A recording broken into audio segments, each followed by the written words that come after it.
আজকে কতগুলো পা চাটা গোলাম এদের উপরও আঙ্গুল তুলতে চায়। কোথায় ছিল তোমাদের নেতারা যখন এদেশে যুবকদের চরিত্র হরণ করার জন্য শরীফ শরীফার গল্প দিয়ে যুব সমাজের চরিত্র নষ্ট করা হয়েছে? এই রাহবারদের মধ্যে সাহেব কেবলার যোগ্য সন্তান হুসামউদ্দিন চৌধুরী অগ্রগণ্য হয়ে এর বিরোধিতা করে সংসদে বাস্তবায়ন করেছে। কথা বলো ঠিক কি? এখন এদের ফলই তো ভোগ করে কয়দিন আগে গেজেট ফাইনাল হয়েছে। ওই সংসদের উত্থাপন যদি সেই দিন আল্লামা হুসামউদ্দিন চৌধুরী না করতো, কেউ তো আগে যায় নাই।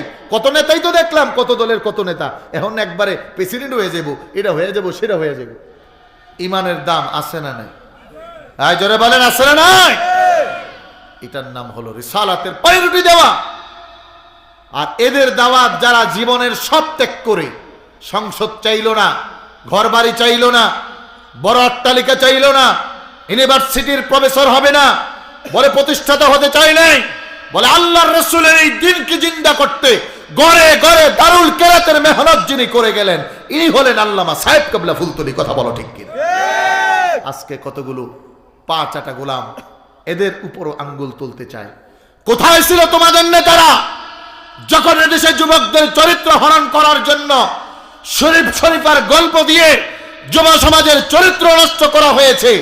এই রাহবারদের মধ্যে সাহেব কেবলার যোগ্য সন্তান হুসামউদ্দিন চৌধুরী অগ্রগণ্য হয়ে এর বিরোধিতা করে সংসদে বাস্তবায়ন করেছে। কথা বলো ঠিক কি? নারে তাকবীর, নারে রিসালাত, শাহজালালের তরোয়ার, সুতরাং সব আপনি এগিয়ে চলুন। আমার ভাইরা মনে রাখবেন, ফালাফালি করা যায়, কাজ করে কে? আজকে কাজ করার লোকের বড় অভাব। এজন্য আমার উস্তাদ নুরুল আমিন আমজাদি হুজুর বলতো, সবাই কর্মী তবে সবাই কাজী নয়। এখন এদের ফলই তো ভোগ করে কয়দিন আগে গেজেট ফাইনাল হয়েছে। ওই সংসদের উত্থাপন যদি সেই দিন আল্লামা হুসামউদ্দিন চৌধুরী না করতো, কেউ তো আগে যায় নাই। কত নেতাই তো দেখলাম, কত দলের কত নেতা। এখন একবারে প্রেসিডেন্ট হয়ে যাব, এটা হয়ে যাব, সেটা হয়ে যাব। এই জাতির ঈমান রক্ষার পিছনে এদের রক্ত, এদের ঘাম, এদের শ্রম, এদের অর্থ, এদের বিত্ত, এদের সন্তান, এদের পরিবার নিবেদিত পান। কথা বলো ঠিক কিনা? বুঝে না অনেকে, বুঝতে হবে। আবার ভাইরা, আমার বন্ধুরা, 3 নম্বরে আল্লাহর একটা নিয়ামত দিলেন যেটা টাকা দিয়ে কিনা যায় না, সেটা হলো নবীর উম্মত, যার মাধ্যমে আল্লাহ রিসালাতের সমাপ্ত করছেন। যদি কোনো মানুষ এই নবীর উম্মতের টেক পায়া যায়, তাহলে এই মানুষটা পরকালে এত দামি হয়। পয়গম্বর মুসা আলাইহিস সালাতু ওয়াস সালাম তাওরাত খুলছেন, খুইলা দেখেন একদল উম্মত, ভালোই তো। আচ্ছা, এই উম্মতের কাজ হলো পরকালে নবীদের ব্যাপারে সাক্ষী দিবে। সুবহানাল্লাহ, জোরে কোন, নবীদের ব্যাপারে সাক্ষী দিবে। সাক্ষী পয়গম্বর মুসা কয়, তাহলে আমি নবী হইলাম হইল কি? আমার সাক্ষী যদি হেরা দেয়, হে আবার উম্মত একটু ভালো করে দেখছি। আল্লাহরে ডাক দিয়া কয়, আল্লাহ গো, কারণ মুসা তো কথা বলে, ওয়া কাল্লামাল্লাহু মুসা তাকলিমা, ডাক দিয়া বলে, আল্লাহ একটু উম্মতরা দেন না আমারে। এই যে উম্মতগুলো দেখা যায় খুব ভালো। আল্লাহ রাব্বুল আলামিন পয়গম্বর মুসাকে ডাক দিয়ে বলেন, না না, হুম উম্মতু মুহাম্মদ সাল্লাল্লাহু আলাইহি ওয়াসাল্লাম, বলে এটা তোমার উম্মত নয়, এটা হলো আমার হাবিব নূরে মুজাসসাম আখিরি জামানার পয়গম্বর নবী মুহাম্মদের উম্মত। মুসা কয়, আল্লাহ ফেল মারলাম। আবার আর একটু পড়তেছে তাওরাত, সামনে আগে দেখে আরেক দল উম্মত, বলে খাইছে, এই উম্মতের আগে কেউ জান্নাতে ঢুকবে না। সুবহানাল্লাহ, সুবহানাল্লাহ। বলে আল্লাহ রাব্বুল আলামিনের হাবিব বলে, ইন্নাল্লাহা হাররামা আলাল আম্বিয়াই আন তাদখুলা ক্বাবলা নবিয়্য মুহাম্মদ সাল্লাল্লাহু আলাইহি ওয়াসাল্লাম, আল্লাহ নবীর আগে কোন নবীর জান্নাতে যাওয়া হারাম। অনুরূপভাবে নবীর উম্মতের আগে কোন উম্মত জান্নাতে যাওয়া হারাম। নিষেধ, নিষেধ, কেউ যাবে না। পয়গম্বর মুসা আলাইহিস সালাতু ওয়াস সালাম, আল্লাহ তাইলে আগের তো দিলেন না, এই উম্মতটি দেন না। আল্লাহ কয়, মুসা পারা যাইব না, এটাও ওই নবীর উম্মত। সুবহানাল্লাহ বলবেন না? কিতাব প্রমাণ করে তাওরাত মুসা আবার পড়লেন। আরেকটু সামনে যায় দেখে এমন একদল উম্মত যারা জাহান্নামীদেরকে শাফায়াত করে জান্নাতে নিয়ে যাবে। এই জন্য এই নবীর উম্মতদের দাম অন্যান্য নবীর চেয়েও কম। আল্লাহু আকবার বলবেন না? আরেকটু জোরে বলবেন না আল্লাহু আকবার?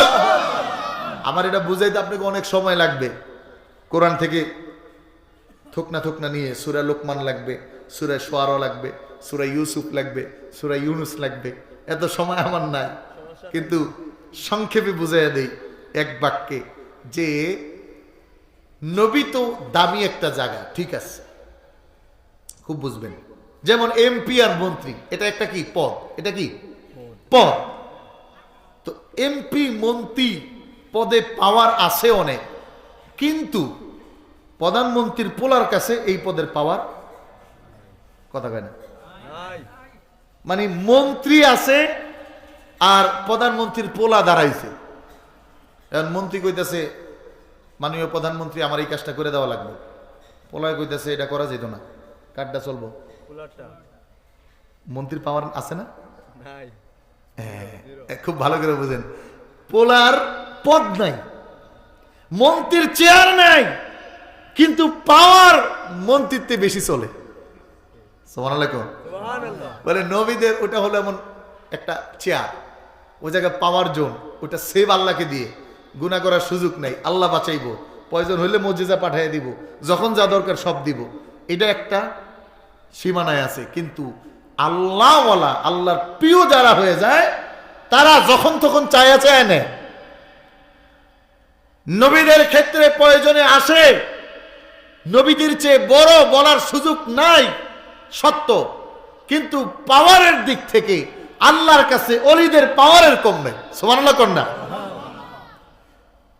মন্ত্রীর পদের চেয়ে পোলার পদ বড় না, কিন্তু কার্যকরী ক্ষমতা মন্ত্রীর চেয়ে কম না বেশি? এই জন্য সূরা লোকমানে আসছে, লোকমান কালা একজন ভালো নেককার বান্দা। আল্লাহ লোকমানের কাছে অফার দিছে, লোকমান আপনি নবী হইলে নবী হইতে পারেন, নাইলে আমার প্রিয় বান্দা হন। দুইটা জিনিসের অফার। লোকমানকে আমি নবী হব না, কারণ নবী হইলে তো একটা জবাবদিহিতা আছে আর একটা লিমিটেড। যদিও নবীদের মিকদার জায়গা আলাদা, তারা মাপ পাইয়া যাইবে, তাদের কোনো গুনাহ নাই, তারা জান্নাতি, এটাই চির সত্য। কিন্তু এরপরও লোকমান বলে কয় না, আমি আল্লাহর প্রিয় বান্দা হইতে চাই, আল্লাহর প্রিয় বান্দা, প্রিয় বান্দা। বলে আল্লাহর প্রিয় বান্দা হইলে কি হয়? আল্লাহ বলেন ওর জবানটা আমি আল্লাহর জবান হয়ে যায়। কারণ নবীর জবানের কথা এটা আসে নাই, বুঝো, এলেমেটা নোট করো, ওস্তাদরা আমাদের শিখাইছে। বলে আল্লাহ বলতেছেন ও বান্দা ওই অজুর পাড়াগায়ের গাছতলায় আমারে ডাকে, কিন্তু নবীদের মিকদার তো আলাদাই, সমান বলার সুযোগ নাই, কিন্তু নবীদের জন্য আমি আল্লাহ যখন যা দরকার দেই, আর ওই বান্দার জবান আমি আল্লাহর জবানই হয়ে যায়, আমি আল্লাহর হাত হয়ে যায়, আমি আল্লাহর পা হয়ে যায়, আমি আল্লাহর চালা হয়ে যায়। বুঝতে হয় যে ইলমের ভিতর থেকে মণি লুকায়া থাকে, ওইটাকে খুঁজে আনতে হয়। সমুদ্রের তলদেশে লক্ষ কোটি ঝিনুক থেকে ওই মণির ঝিনুকটা পাওয়া দুরূহ ব্যাপার, এটাকে খুঁজতে হয়। এটাকে বলে ইলমের গভীরতা, এটাকে বলে ইলমে লাদুন্নি। আল্লাহু আকবার। বলে আল্লাহর কাছে যখন বান্দা প্রিয় হয়, তখন আল্লাহর কাছে এত দামি হয়, বান্দা এত দামি হয়, বান্দা যা চায় ওটা আল্লাহর চাওয়াই হয়। সুবহানাল্লাহ। এজন্য যখন হারাম খাবার তাদের সামনে আসে, তখন খাওনে কয় আব্দুল লতিফ আমাকে খাইও না, খাওনে কয় আয় নেসার আমাকে খাইও না, আমার এটা হারাম টাকা দিয়ে কিনছে। আমার ভাইরা, আমার বন্ধুরা, এজন্য নবীর উম্মতের দাম এত বেশি। কোন কোন নবীরাও আবেদন করে হয় নাই, পায় নাই। পয়গম্বর মুসা শেষে বলেন আল্লাহ, যেই নবীর উম্মতের দাম এত বেশি, আপনি ওই নবীর উম্মত তেলে আমারে বানায়ালেন, যেহেতু ওই উম্মত গুলো আমারে দিবেন না, আল্লাহ কবুল করেন নাই। এই নিয়ামতটা আল্লাহ আমাদেরকে দিচ্ছেন। একটু জোরে বলেন আল্লাহু আকবার, আরো জোরে বলেন আল্লাহু আকবার। আল্লাহ রাব্বুল আলামিন এই নিয়ামতটাও আপনাকে দিচ্ছেন, এটা টাকা দিয়ে চাইলেও কিনা যায় না। বলেন নবীর রিসালাতের একটা তকমা আমাদের সাথে লাগানো আছে। কোরআন বলছে কুনতুম খায়রা উম্মাতিন উখরিজাত লিন-নাসি তা'মুরুনা বিল মা'রুফি ওয়া তানহাউনা আনিল মুনকার। বলে তোমাদেরকে এই শ্রেষ্ঠত্ব দেওয়া হয়েছে, এটা চায়া পাবে না, টাকা দিয়েও পাওয়া যায় না। অথচ আজ আমরা এই নিয়ামত পাওয়ার পরেও তার কোনো কদর নেই। মনে করছে পাইছি তো, মাগনা পাইছি, এটার দাম আছে নাকি? এজন্য এই বছর থেকে আমিও একটু গিয়ার বাড়াইয়া দিছি। মাহফিলের লেগা কই 25,000 না দিলে আইতাম না, আগে না কই আইতাম। আমার ছাত্র আমার থেকে বেশি টিয়া দিয়ে দিছে ওরে। হুজুর কয় টাকা দিছে? আমি কি আমারে দিছে তো 15,000 টাকা। হুজুর আমি তো 20,000 টাকা কই আইছি, আমারে 20,000 দিছে। মাগনার দাম নাই, সস্তার দাম নাই। আল্লাহর পক্ষ থেকে পাইছি নিয়ামত, এটার দাম আমরা এখন দেই না, কিন্তু এটার দাম আছে না নাই? জোরে বলেন আছে না নাই? সস্তার এটা যেন অবহেলায় নষ্ট না করে দিই, অহেতুক নষ্ট না করে দিই। আজ রিসালাতের বিরোধিতাকারীর অনেক বড় শক্তি। টাকা বেশি, ব্যবসা ভালো, কিন্তু মনে রাখবেন টিম টিম টিম টিম করে তুষের আগুনই জ্বলে, অনেক বড় গাছের আগুনও নিভে যায়। নবী প্রেমিকদের এই দল কখনোই বিচলিত নয়, কারণ তারা দুনিয়ার মানুষের আর দুনিয়ার ক্ষমতার জন্য কাজ করে না, তারা কাজ করে নবীর মহাব্বতে, নবীর আদর্শকে বাস্তবায়ন করতে। এজন্য আমাদেরকেও শপথ নিয়ে থাকতে হবে, এই দল থেকে বিচ্যুত হওয়ার কোনো সুযোগ নেই। কথা বলো ঠিক কিনা? কারা কারা আমরা ওলিদের এই দলে থাকতে রাজি আছি? হাত তুলে দেখা। নারে তাকবীর, তাকবীর, নারে রিসালাত, আহলে সুন্নাত ওয়াল জামাত, বাঁচাও ইমান, বাঁচাও দেশ। আমার ভাইরা, আল্লাহর দরবার। আমার আলোচনা সমাপ্ত করব, কিন্তু আপনাদের খেদমতে আমার পক্ষ থেকে বিনীত আবেদন থাকবে, ইমানের তাকাজায় দিনের পক্ষে, নবীর পক্ষে কখনোই পিছে যাবেন না। বর্তমান বাংলাদেশের সবচেয়ে বড় নবী বিদ্বেষী, কোরআন বিদ্বেষী, ইসলাম বিদ্বেষী, মুসলিম বিদ্বেষী সবচেয়ে বড় দল যেটা, সেটা হলো নাম ইসকন। নাম কি? জোরে বলেন, নাম কি? আমরা দেখছি এদেশের মুসলিম নামদারি কিছু কিছু দলের নেতারা ইসকনের পক্ষে অবস্থান করছে। তাদেরকে হুঁশিয়ার করছি, কাদিয়ানীদের মতো এদেশে ইসকনকে নিষিদ্ধ ঘোষণা করতেই হবে, করতেই হবে, করতেই হবে। যদি ইসকনের 5 গোলামি কেউ করো, ওদেরকে বাংলায় থাকতে দেওয়া হবে না। কথা বলো ঠিক কিনা? নারে তাকবীর। আবার ভাইরা দাঁড়াও, তাকবীর দিও। কারণ আমরা আওয়ামী লীগ চিনি না, বিএনপি চিনি না, জামাত চিনি না, বাসদ চিনি না, জাসদ চিনি না। আমরা চিনি কোরআনের বিরোধিতা যে করবে সে আল্লাহ রাসূলের বিরোধিকারী, নবীর বিরোধিতা যে করবে সে কোরআনের বিরোধিতাকারী, নবীর বিরোধিতাকারী। তার দল দেখার সময় নাই।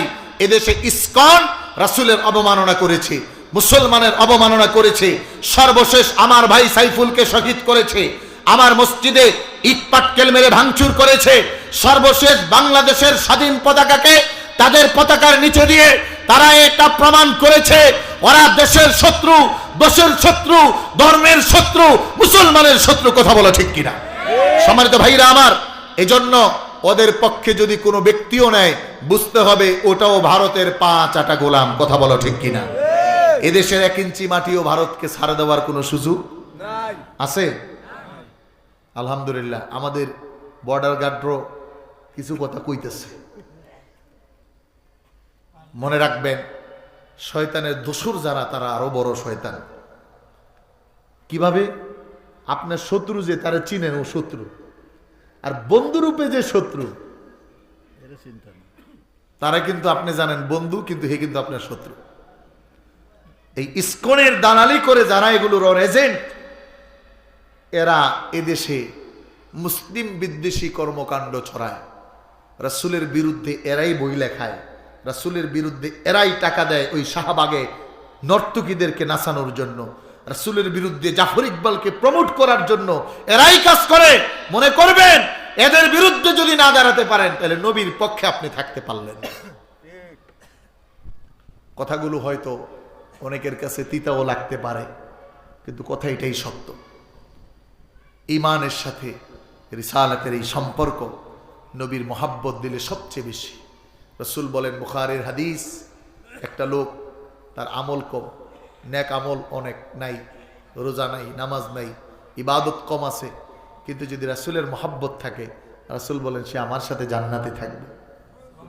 হাদিস খুললে পাওয়া যায়, বুখারীর হাদিস। একক তো নামাজও পড়ে নাই, রোজাও রাখে নাই, হজও করে নাই, যাকাতও করে নাই, শহীদ হয়ে জান্নাতুল ফিরদাউসের মালিক হইছেন। রাসূল সাহাবীদেরকে বলতেছেন এই লোকটা জান্নাতি। আবার রাসূল আকাশের দিকে তাকায় হাসতেছেন। সাহাবারা কই, ইয়া রাসূলুল্লাহ হাসেন কে? কই আল্লাহ এরে দেখে হাসতেছে। সুবহানাল্লাহ। রাসূল বলেন কেন জানো? কই এই ছেলেটা রাখাল, কিছুক্ষণ পূর্বে আমার কাছে আসছে, আয়েশা বলছে মুসলমান হইলে কি পাবো? বলে পরকালে জান্নাত পাবা। তো ঈমান গ্রহণ করছে। আমি রাসূল বলছি এখন তোমার কাজ, যুদ্ধে যাইতে হবে, কোনো দ্বিধাবোধ করে নাই। বলে কোরআনের পক্ষে, নবীর পক্ষে যুদ্ধ গিয়ে শহীদ হয়ে গেছে। এই যুবককে আল্লাহ দেখে হাসছেন। নবী বলে কেন জানো? ও জীবনে নামাজ রোজা করে নাই, কিন্তু আল্লাহ হাসতেছে ওরে দেখা যে কি ইমাম রাসূলের পক্ষে মোহাব্বতটা ছিল, যে সাথে সাথে যায়া বাইর হয়ে গেছে, তো ও জান্নাতে যাইতেছে, আল্লাহরও হাসি আইছে। সুবহানাল্লাহ। এজন্য ভাইরা আমার, কথা তো অনেক বলা যায়, ফতোয়া অনেক দেওয়া যায় ভাই, হাজার হাজার লাখ লাখ মানুষ সমাগম করা যায়, কিন্তু আওয়াবিন আর তাহাজ্জুদ নামাজ এইটা পড়া যায় না। কথা বুঝেন নাই? আমার ওস্তাদ আছে দারুন নাজাতে, 8ম শ্রেণী থেকে এখনো তাহাজ্জুদ মিস করে নেই। 1000 কোটি টাকার মালিক, আর হের একটা শব্দ, এর দামি। এখানে যদি এখন আমি বলি একটা না জীবনে 10 দিন তাহাজ্জুদ পড়ছেন, এমন লোক তো পাওয়া কষ্ট। বড় শায়েখ হওয়া তো কঠিন কিছু না, মাইক পাইছে ইচ্ছা মতো কইলাম। এখন আমরাও পারি না, আফসোস হয় নিজের প্রতি। আমি হেফখানায় থাকতে 2 রাকাত নামাজে 16 পারা পর্যন্ত তেলাওয়াত করছি, এখন তো পারি না, ধরে না, শরীর চলে না। এই জন্য ইবাদত এটা বড় দামি জিনিস, এটা সবাই পারে না। এটা আল্লাহর ইহসান যার উপর থাকে, দয়া যার উপর থাকে, আর এই ইবাদত করি করি একটা মানুষ আল্লাহর কাছে প্রিয় হয়ে যায়, আল্লাহর কাছে প্রিয় হয়ে যায়। কে জানতো ওই মহিলা যে সারা জীবন তার চরিত্র বিক্রি করছে, একটা বিড়াল রে পানি খাওয়ায় মাপ পাইব? এই জন্য নবীর মোহাব্বত দিয়ে যদি জীবনে একটা কাজও ঘটে যায় ভাই, তারা গেছেন নবীর মোহাব্বতে। নবীর মোহাব্বতে চোখ থেকে 1 ফোঁটা পানি পইরা গেছে, কিয়ামতের দিন এই 1 ফোঁটা পানি আপনাকে জান্নাত পর্যন্ত নিতে পারে। সুবহানাল্লাহ। এজন্য আমি আপনাদের খেদমতে আর বিরক্ত করব না, বিদায় নিতে হবে আমার। কালকে প্রোগ্রাম হলো বরিশাল বানারীপাড়া, অনেক দূরে, মুসিবতে পড়ে গেছি।